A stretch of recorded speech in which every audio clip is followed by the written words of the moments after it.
Okay, Aunt Dee Dee, this is the opposite side of the driveway, right at the property line to the north of us.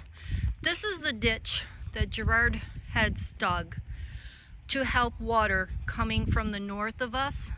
The big flood came through the riding rink way over there, all the way down here. And as you see, that door is Gerard's entry to the basement. It had 4 up to 6 inches of water next to it. And it goes down, and right about here is where he stopped digging the trench, because the water will naturally flow this way, right where the raspberries were put to be healed in. So we knew we had to move them and come across here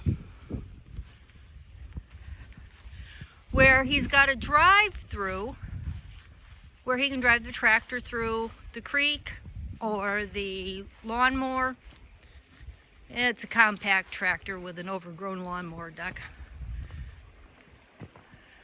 And there's our special creek again.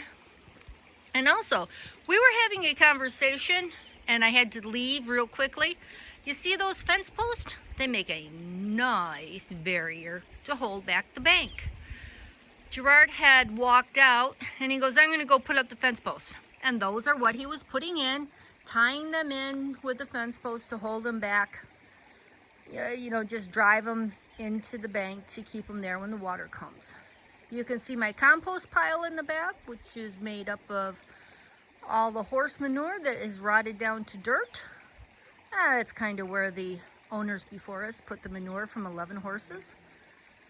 And we took it out so the creek can flow down there. And this is our lovely bridge.